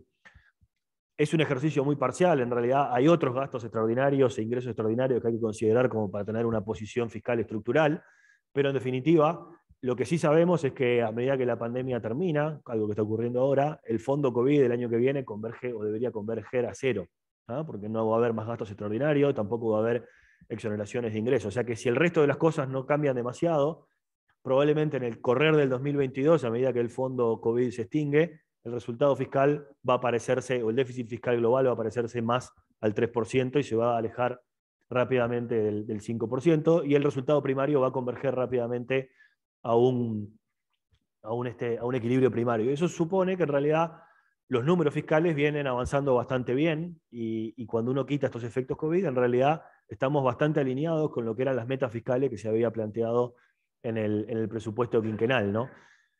La preocupación nuestra radica más que nada en que cuando uno mira por qué los números fiscales vienen bien o cuáles son los drivers de esta mejora fiscal depurada del efecto COVID, hay algunas señales del lado del ingreso y de los gastos que nos permiten pensar que en realidad el espacio de que continúe la mejora fiscal es bastante acotado por cómo se ha comportado la recaudación y por cómo se ha comportado el gasto. Así que veamos un poquito esas dos cosas.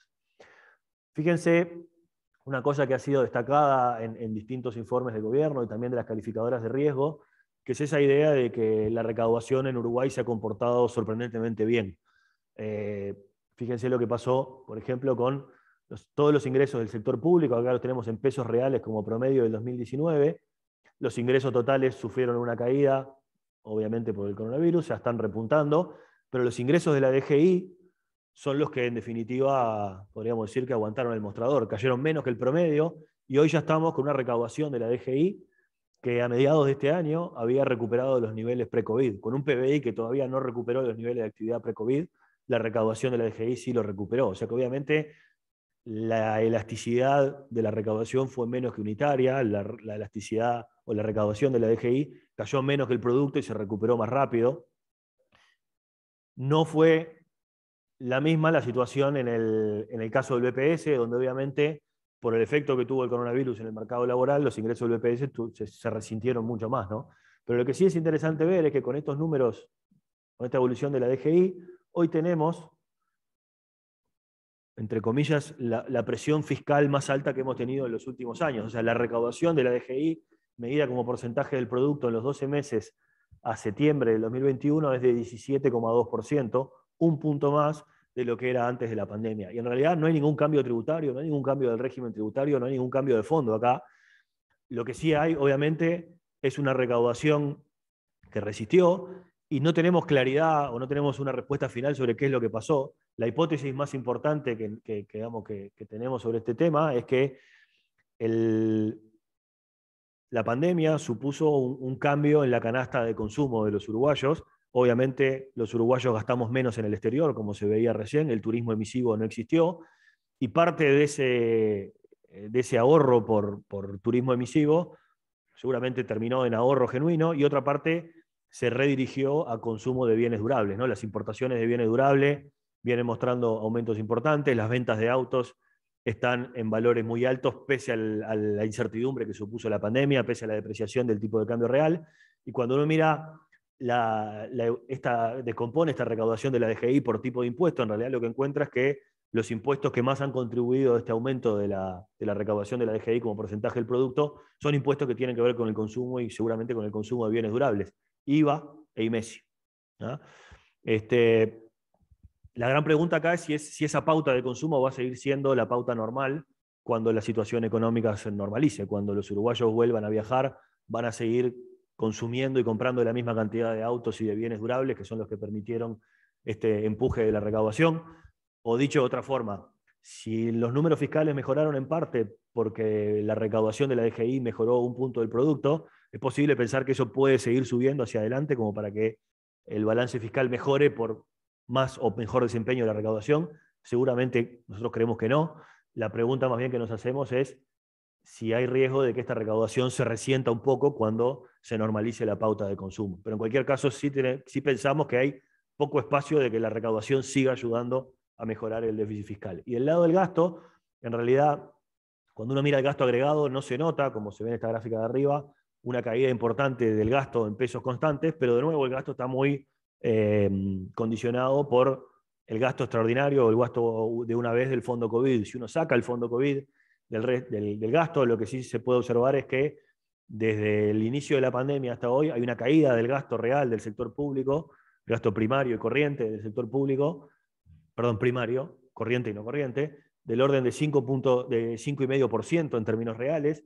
Eso supone que cuando sacamos el fondo COVID hay una disminución del gasto sobre PBI del orden de 1,5 puntos del producto, pero muchas de esas cosas también muchas de esa caída del gasto puede tener un componente transitorio. Hay una caída, por ejemplo, de las pasividades como porcentaje del producto, que entre otras cosas han estado ayudadas por la caída del salario real producto de la pandemia. Cuando el salario real vuelva a recomponer en el marco de la recuperación y ya llegando al final de este periodo de gobierno, nosotros esperamos a partir del 2023 una mejora del salario real, vamos a empezar de nuevo a tener algo de presiones sobre las pasividades. Y por otro lado, tenemos también en algunos componentes del gasto niveles de gasto que están en mínimos históricos, ¿no? Como por ejemplo las inversiones. Hoy la inversión pública está en 1,5 puntos del producto. Esto no considera el esfuerzo que se está haciendo en PPPs, pero digamos, en cualquier caso, sacando el esfuerzo en PPPs, que son inversiones que ya se realizaron, hoy la inversión pública es la más baja de los últimos 20 años, con lo cual también parece poco probable pensar que estas partidas, como la inversión o alguna otra, pueden seguir empujando a la baja para mejorar el resultado fiscal. Con lo cual, a priori nosotros tenemos una buena evaluación de lo que está pasando a nivel fiscal, pero vemos pocos espacios para que esto siga mejorando. La forma más genuina al final de que el resultado fiscal mejore es con mucho crecimiento, con un crecimiento más dinámico que permita de alguna forma licuar parte de los gastos que tenemos hoy. ¿tá? Así que, de nuevo, como comentaba, deslizaba un poco Gabriel, y yo también comentaba en la introducción, al final, con este panorama fiscal, los números son buenos, pero el escenario internacional, desde el punto de vista fiscal, se ha vuelto mucho más desafiante, porque las tasas están subiendo o van a estar subiendo más rápido de lo que pensábamos, y porque con los niveles de deuda que mostró Gabriel a nivel de economías avanzadas, emergentes, con algunos problemas como los que vimos en Brasil, no sé si crisis de deuda es la palabra, pero los problemas fiscales en muchos países emergentes van a empezar a estar a la orden del día. Mañana no, pero seguramente nosotros nos imaginamos que a partir del entrado del 2022 y en 2023 vamos a empezar a tener malas noticias fiscales en algunos países emergentes, y eso supone que hay que redoblar esfuerzos por ser extremadamente prolijos, tanto desde el punto de vista sustantivo de los fundamentos del balance fiscal, como desde el punto de vista de reforzar las instituciones y las tradiciones de Uruguay en términos de las garantías que ofrecen los partidos políticos y también la forma en que se gestionan las finanzas públicas. Último comentario sobre el tema inflación y precios. Esta gráfica que está acá la habíamos mostrado en nuestra última reunión, era la evolución de la inflación hasta el año 2020 y las metas de inflación que estaban implícitas en el programa de presupuesto del gobierno, realizadas en conjunto entre el Ministerio de Economía y el Banco Central del Uruguay. En nuestra última reunión decíamos que era un programa, digamos, que nosotros entendemos que es adecuado, y como decía Gabriel hace un rato, Uruguay viene teniendo registros históricos de inflación que son poco presentables para el resto de nuestras dimensiones macro, y que Uruguay necesita trabajar en bajar la inflación. Capaz que hoy pasa un poquito más por abajo del radar por este mundo de inflación, pero en cualquier caso es un programa que era necesario, que de alguna forma un problema que Uruguay tenía que abordar. En la reunión pasada también decíamos que en realidad para que este programa sea creíble y sea posible, precisábamos consistencia de la política fiscal con la política monetaria, algo que hoy en principio tenemos. Precisábamos consistencia de la política salarial con la política monetaria y precisábamos una reacción firme de la política monetaria.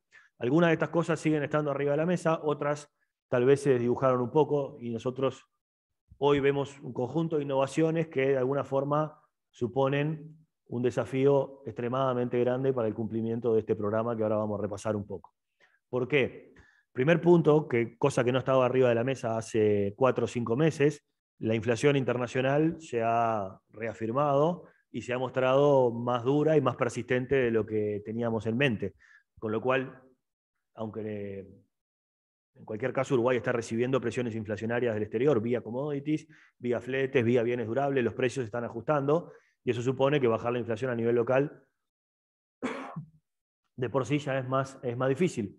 Además, en Uruguay hemos tenido en los últimos meses, en el último mes en particular, registros de inflación que sorprendieron por lo alto, esa inflación local que estuvo por encima de lo esperado y que de alguna forma muestra que la inercia de la inflación es un poco más alta o que las expectativas no están del todo ancladas. Y el tercer punto que también entendemos es muy importante es que los acuerdos salariales que estamos conociendo estos días están mostrando ciertos desalineamientos de las pautas, algo que era un riesgo posible, teniendo en cuenta que la ronda salarial se lanzó en junio, julio, y a esa fecha todavía no teníamos señales claras del Banco Central respecto a la contracción de la política monetaria. Y esto no es un juicio de valor ni es una crítica, simplemente un hecho objetivo. La realidad es que no pudimos llegar a junio con señales claras de la política monetaria, porque en junio estábamos en pleno brote de la pandemia. Recién cuando terminamos el peor momento de la crisis sanitaria, el Banco Central comenzó su proceso de de contracción monetaria, pero ya estaban lanzados los acuerdos y no llegamos, la realidad es que no llegamos a la negociación salarial con expectativas ancladas, eso es bastante evidente. Así que repasemos algunas de estas cosas para ver después hacia dónde van nuestras proyecciones y cómo pensamos que sigue este programa del Banco Central. Esto es cómo viene evolucionando la inflación acá en Uruguay. Hoy estamos con inflación arañando el 8%, creemos que vamos a terminar el año algo por arriba del 8% y que en verano incluso va a subir un poco más. La tenemos abierta entre los componentes transables y no transables, solamente para entender de dónde está viniendo la presión hoy, y claramente en los últimos 6 meses las mayores presiones, en la línea celeste por aquí, están viniendo del lado transable, ¿no? Commodities, bienes durables, tipo de cambio, o sea, el dólar que se ha fortalecido a nivel local, algún efecto de los fletes seguramente que también está afectando los bienes durables, y además la novedad en estos últimos 2 meses es que empezamos a ver también efectos transables en los componentes de servicios, en particular servicios asociados al turismo, precios que habían caído mucho durante la pandemia ya empezaron a calentarse. Por ejemplo, los pasajes, ¿no? Pasajes de avión que tuvieron un efecto en los registros de inflación de los últimos meses, pero de alguna forma es parte de la normalización. Nosotros ya teníamos previsto en nuestros modelos de precio que algunos precios vinculados al turismo habían caído mucho el año pasado y que se iban a normalizar. Eso empezó antes de lo esperado y en algún mercado de esto, como el de pasajes, un poco más caliente de lo que esperábamos, ¿sí? Hay algunas cosas que están amortiguando los efectos sobre la inflación. Tenemos hoy en suspenso o en pausa la regla sobre los combustibles, que hace que parte de la inflación transable que baja del exterior, la inflación energética, en realidad todavía no la tenemos internalizada en el IPC, y eso por lo menos a este registro lo ayuda, ¿no? Y por ahora, la inflación no transable, o sea, la que depende del mercado interno, la que en buena medida es el resultado de la presión de los salarios, pero también la presión del consumo privado, por ahora viene amortiguando la inflación, ¿no? Tenemos inflación de los componentes no transables en 6,5%, por debajo del promedio, todavía por encima de la meta donde queremos hacer converger la inflación, pero además un componente que tal vez bajó poco para lo que fue el efecto de la pandemia sobre el salario real y sobre la demanda agregada, y además con las novedades que estamos viendo a nivel del Consejo de Salarios, es posible que este componente, que está en azul en esta gráfica, empiece a sumar presiones adicionales porque los convenios que conocemos hasta ahora están mostrando algunos desvíos importantes respecto a la pauta. El otro día en prensa, seguramente muchos de ustedes vieron declaraciones de autoridades del Ministerio de Trabajo que decían que entre los acuerdos salariales que están cerrados y los que están con negociaciones avanzadas y casi cerrados, más o menos la mitad están en línea con la pauta y la otra mitad presentan algunos desvíos de algún tipo. Obviamente nosotros no tenemos toda esa información, pero sí procesamos los acuerdos salariales que están cerrados. Y por cerrados entendemos los que tienen actas publicadas, que son los únicos que podemos ver. El resto de las negociaciones que están casi cerradas, pero no están plasmadas en un acta, nosotros por ahora no las podemos ver. En estos acuerdos que están cerrados, de 59 acuerdos que procesamos, hay 37 que no siguen la pauta por alguna razón. Hay 8 que siguen la pauta, perdón, hay 14 que siguen la pauta y hay otros 8 que en realidad también siguen la pauta, pero están en periodo de puente, o sea que están como a medio camino. Pero hay 37 que no siguen la pauta estrictamente. Algunos de ellos, 4, solamente porque aplican una diferencia respecto al correctivo. ¿Se acuerdan que en las pautas el correctivo iba a ser al final del periodo, a los 2 años, y entre los 2 años no había correctivo de inflación? Bueno, hay 4 convenios que sí ponen correctivos intermedios, semestrales o anuales. Hay 12 convenios que se desvían de la pauta por correctivo y por recuperación, o sea, porque acordaron recuperaciones que fueron más altas que lo que estaban en las pautas, y eso seguramente es un mecanismo para protegerse de una inflación que ha sido más alta de lo esperado y que todavía no está alineada con las metas o con las cifras indicativas que se habían planteado por parte del gobierno.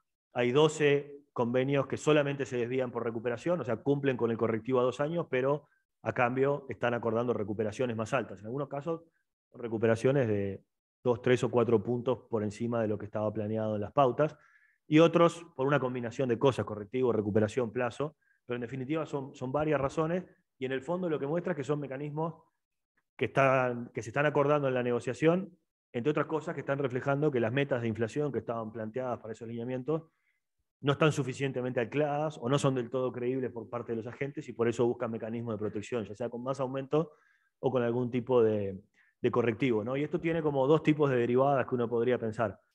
Una primera derivada es que la presión de inflación no transable, que en el gráfico anterior veníamos que venía baja, seguramente va a incrementar ahora en los próximos meses, producto de que los acuerdos salariales van a empezar a sumar presión del lado de los costos y presión del lado del salario. También tiene una implicancia de la lectura del programa de desinflación y de la credibilidad. Obviamente esto muestra que el programa de desinflación, o por lo menos los metas puntuales de desinflación que se había planteado en el programa, no son creíbles por parte de los agentes. No logramos llegar, como decíamos recién, a la negociación colectiva con las expectativas ancladas, y eso lo estamos viendo en las negociaciones. Esto también supone que las pautas como estaban diseñadas permitían de alguna forma romper con la inercia inflacionaria y romper con la indexación durante 2 años. Por eso nosotros cuando se presentaron las pautas decíamos que parecían razonables y consistentes con el programa de desinflación, porque de alguna forma nos daban una ventana de 2 años para bajar la inflación y lograr romper con la inercia inflacionaria. Ahora, si en realidad esa ventana de 2 años no existe porque tenemos correctivos intermedios, entonces esto supone que la inercia inflacionaria en Uruguay incluso va a ser mayor a la que podría haber sido si las pautas hubieran seguido a rajatabla. Todo esto supone que la tarea de bajar la inflación es más difícil. Por eso nosotros, en los últimos meses, en los últimos 4 meses, diría yo, hemos reducido la probabilidad asignada al éxito del programa de desinflación a corto plazo. Esto no quiere decir que el Banco Central tenga que abandonar el programa de desinflación, ni mucho menos quiere decir que lo vaya a abandonar. Simplemente quiere decir que la tarea es mucho más difícil, porque hay inestabilidad regional, porque hay presiones internacionales, porque la negociación salarial se desvió de lo programado, eso está reconocido en la última decisión del Copom, y porque de alguna forma la respuesta de política monetaria fue insuficiente para poder anclar las expectativas por razones de la pandemia y por distintas razones que impidieron que la respuesta fuera antes y fuera más firme. Todo esto quiere decir que bajar la inflación es más difícil de lo que incluso nosotros pensábamos hace unos meses, y además quiere decir también que va a requerir mayor esfuerzo. La tarea es más difícil y va a requerir mayor esfuerzo. Nosotros pensamos que donde están ancladas las expectativas de inflación hoy, que además han corregido al alza en los últimos meses, seguramente para recomponer las expectativas de inflación y para poder pensar en cumplir el programa de desinflación, probablemente nos imaginamos que la tasa de política monetaria va a tener que subir el año que viene algún rango entre 7,5% y 8,5%.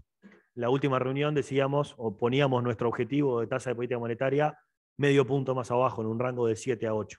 Ahora la subimos porque la tarea es más difícil y porque el punto de partida es más alto y porque los resultados vienen siendo más magros de los que nos imaginábamos.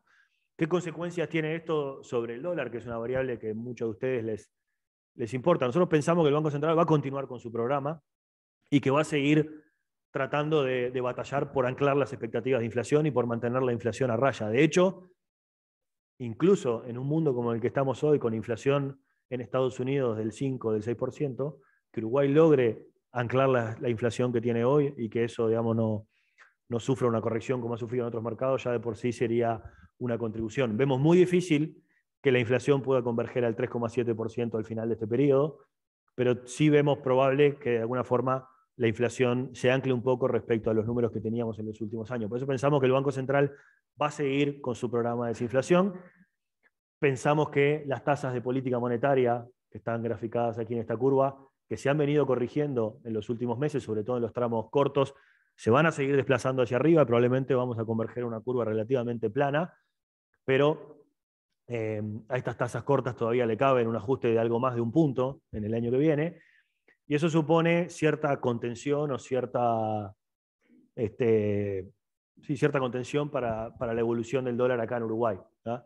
Claramente hay distintos factores que van a estar pesando sobre el dólar. Nosotros seguimos pensando que el tipo de cambio se va a apreciar en términos reales, que Uruguay va a tener algo de inflación en dólares, porque el Banco Central va a seguir con su programa de desinflación.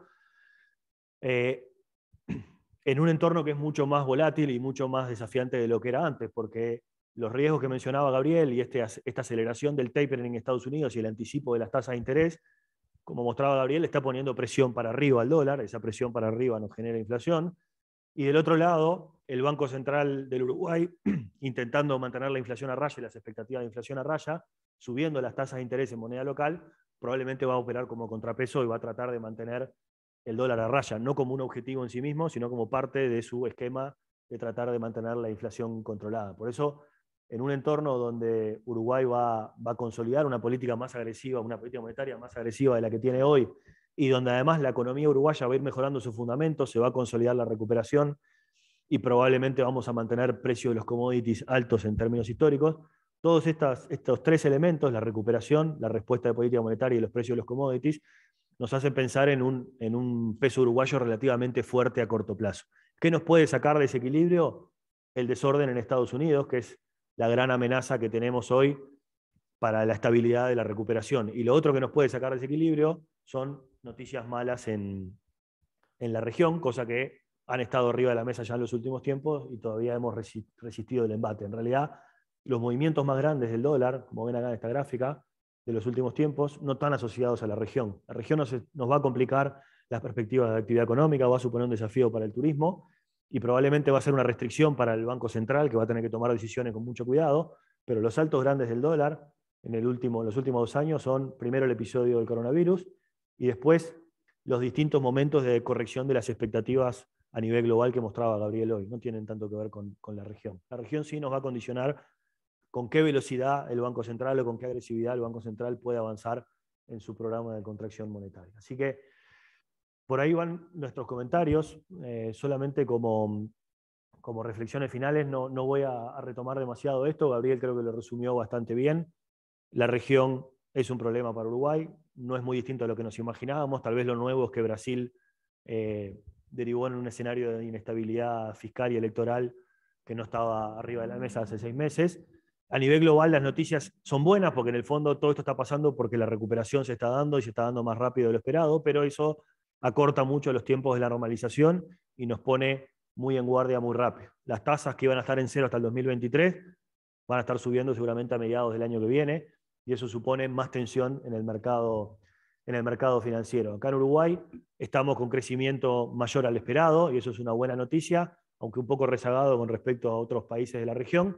Y en principio esperamos una temporada turística buena en el verano y nos preocupa un poco más el desempeño del invierno y la próxima temporada turística una vez que las cosas estén más normales. ¿Tá? Hay 3 desafíos importantes, creemos nosotros, para la política económica a corto plazo. Recomponer estos acuerdos salariales que se han desalineado de la pauta, aunque hoy parece ser que esto ya es un hecho y está prácticamente consolidado. No es una buena noticia ese escenario para el programa de desinflación, que va a requerir más esfuerzo del que teníamos pensado hace un tiempo.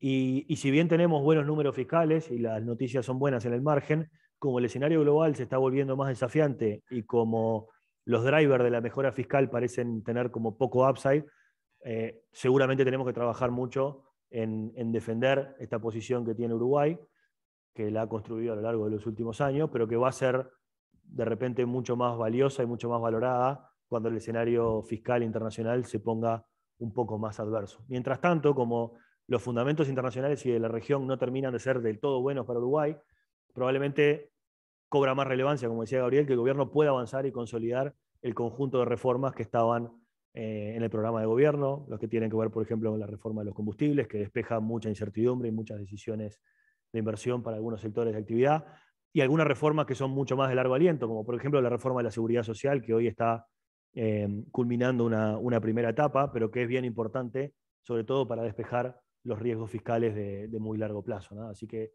probablemente ahora la agenda electoral del referéndum por la LUC va a poner un poco en pausa algunas de estas cosas, pero el resultado de este referéndum y las decisiones que el gobierno después tome van a ser bien importantes para ver cómo cierra la segunda mitad de este periodo de gobierno y cómo termina este partido que desde el punto de vista económico está empezando ahora, ¿no? Así que por ahí van los comentarios. Muchas gracias a todos. Gabriel, vos tenés algunas preguntas ahí que están llegando. Bueno, mientras los invito a todos los que están aquí, a quienes están conectados, que haya alguna pregunta más. Primera pregunta es, ¿se plantea el fenómeno del surgimiento de la inflación como un problema de oferta y hasta de logística, infraestructura portuaria, flete, marítimo, contenedores, etcétera? ¿Cómo es esto resuelto subiendo tasas de interés que afecta directamente el costo del financiamiento y por tanto la inversión necesaria para incrementar la oferta de bienes? O sea, la pregunta es, ¿en qué medida la política monetaria contractiva podría encarecer el costo del financiamiento y eso introducir mayores presiones de costos y eso suponer una presión para la inflación? Y bueno, este es uno de los riesgos que tenemos aquí delante. Como ocurre muchas veces en política económica, no se arbitra entre bienes y males, sino entre dos males menores. Y por lo tanto aquí hay un riesgo que es descomprimir la demanda e introducir presión sobre los costos. Y por eso es uno de los riesgos que tenemos aquí del desarme monetario, es un escenario de esta inflación, que hay 2 o 3 escenarios de riesgo. Uno es una burbuja especulativa que se pinche, básicamente porque con tasas de interés muy bajas, los precios de los activos durante estos últimos meses podrían estar inflados a raíz de que el rendimiento de los instrumentos sin riesgo estuvieran, digamos, muy poco valorados, porque sus rendimientos fueron muy bajos, y eso le hubiera dado lugar a un desplazamiento de la demanda para compra de títulos o de instrumentos más riesgosos, típicamente la renta variable, y eso puede haber dado lugar a un fenómeno de incremento de los precios que ahora con un desarme monetario podría tener un corte abrupto. Ese es un riesgo, una burbuja que se pinche en el mercado de acciones. El otro riesgo es la estanflación. Economías altamente endeudadas, lo único que hacen es pensar a los agentes que a largo plazo va a haber un ajuste fiscal y por lo tanto contracción de la inversión en términos de largo plazo. Si a eso le agregamos un incremento del costo del financiamiento vinculado al desarme monetario, eso puede dar lugar a menor inversión y si a eso, y a su vez eventualmente un aumento de costos. O sea que los riesgos que tenemos por delante en la economía global es un escenario de pinchazo de burbuja y un escenario de estanflación, o ambos. Y eso es parte de lo que se debate. Gabriel, si me dejas agregar, Sí, la claro. pregunta tenía también un componente de, en la medida que la inflación es un problema de oferta, ¿por qué la contracción monetaria lo va a solucionar? Y en realidad, creo que el punto es que el diagnóstico en los últimos 3, 4 meses empezó a girar y lo que empezó siendo exclusivamente un problema de oferta, hoy ya es un problema multidimensional y tiene un componente importante del lado de la demanda y de la demanda agregada. Gabriel mostraba una gráfica del consumo privado en Estados Unidos que muestra que ya desde marzo el consumo recuperó los niveles y la tendencia prepandemia. O sea que eso quiere decir que todos los estímulos de marzo en adelante, lo único que hicieron seguramente fue recalentar un poco la situación. Ese es parte del debate que Summers y Blanchard planteaban justamente en marzo de este año. O sea que no está tan claro, o más bien está bastante claro que el problema de la inflación hoy no es solamente un problema de oferta y se transformó también en un problema de demanda que refuerza los problemas de oferta. Entonces, para esos problemas de demanda sí que la política monetaria tiene efectos y tiene margen de acción, ¿no? Bueno, acá hay algunas preguntas más. Yo contesto un par y capaz que Alfonso vos contestás las otras dos. Dice, su visión sobre los rebrotes COVID en Europa, Alemania, con números muy malos y el eventual derrame de contagios de la región, Uruguay. ¿Qué opinan sobre esto? ¿Volveremos a frenarnos? Y la verdad que especular sobre los fenómenos sanitarios y sus consecuencias sobre un freno es muy difícil de hacer desde la provisión nuestra. Lo único que uno tiene como sentido común para decir es la vacunación ha mostrado que se muestra robusta y que efectivamente acota el problema y probablemente lo que uno encuentra es una cierta fatiga de las sociedades y de los gobernantes a introducir retrocesos complejos. O sea que imaginarnos un mundo como el del primer trimestre del 2020, cuando había mucha incertidumbre en relación a qué era esto y cómo se manejaba, creemos que no. Ahora, que pueda haber algún tipo de retroceso, algún tipo de lentecimiento si el fenómeno sanitario se volviera a poner complejo y amenazara con la capacidad instalada en el sistema sanitario, y bueno, eso es lo que estamos viendo en algún lugar de Europa. Algo más acotado, algo menos, digamos, duro, pero está allí. O sea que esa es una respuesta. En principio, nada a lo que fue 2020, pero nada asegura de que de aquí en adelante todo sea una vuelta sin retrocesos a la normalidad. Creemos que sí, pero depende de la evolución de la enfermedad y de los ciclos que se produzcan. Después dice, ¿cómo ve la agenda de reformas que tiene que encarar el gobierno en el contexto del referéndum por la LUC, que está al menos de 6 meses por delante? Bueno, la impresión que uno tiene, esto es una consideración de tipo más política, es que el gobierno tiene un conjunto de desafíos, la ley tiene la reforma de la seguridad social, tiene que avanzar en la implementación de la reforma a nivel de empresas públicas, en particular en lo que tiene que ver con los costos de distribución y generación energética.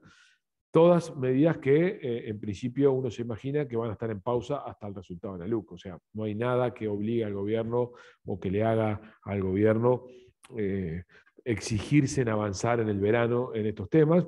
Va a tratar de concentrarse en la campaña electoral y en defender la ley, lo que no quiere decir que seguramente estén trabajando en paralelo para tener el paquete pronto por si el resultado, cuando se conozca el resultado. O sea, básicamente se trata de la LUC un retraso en la agenda de gobierno para poder, el referéndum sobre la LUC se trata de un retraso en la agenda de gobierno para avanzar en alguna de las reformas que tiene por delante, pero en ningún caso queremos nosotros que la vaya a distorsionar. Más bien queremos que de aquí a febrero, marzo, el gobierno va a estar concentrado en el tema electoral y menos en los temas programáticos, y que seguramente con el resultado a la vista intentará ser más claro. Entonces ahora, ¿alguna pregunta más que le voy a decir a Si Jaime tenemos Alfonso? varias, vamos a tener que descartar alguna en el Sí, camino, pero lamentablemente. manejá las vos ahora, las que te parezcan. Dale, hay una que dice, buscar acuerdos salariales alineados requiere que sean desalineados de los ajustes de inflación. O sea, lo que es conveniente es que los salarios asuman el costo de inflación hasta que se logre controlar. En realidad no fue eso lo que quisimos decir. Lo que hubiera sido deseable es que llegáramos al inicio de la negociación salarial con unas metas de inflación que eran creíbles para el resto del mercado. Eso no hubiera requerido ni desvíos de la pauta, ni correctivos intermedios, ni nada. No pudimos hacer eso por distintas razones. Seguramente la ola del COVID del segundo trimestre del 2021 fue un convidado de piedra, que cuando se diseñaron las pautas o cuando se estaban negociando las pautas no estaba tan claro qué restricciones iban a tener. Lo que sí sabemos es que cuando empezó la negociación salarial, el Banco Central todavía no había empezado a subir las tasas de interés, empezó después. Y en el medio de la negociación salarial, hace pocos días, el 3 de octubre, el Banco Central, el Comité de Política Monetaria del Banco Central tomó una decisión de política monetaria que fue aumentar las tasas menos de lo que recomendaban los servicios técnicos y menos de lo que el mercado esperaba. Y eso supone una decisión de política monetaria más tímida de lo que el mercado esperaba, de lo que era necesario tal vez para anclar expectativas. Todas esas cosas seguramente no contribuyeron a que los salarios, a que la negociación de los convenios esté alineada a las pautas, ¿no? Eso es el hecho constatado que tenemos hoy, ¿no? La pregunta es si podría el resultado del plebiscito afectar la inflación y el tipo de cambio.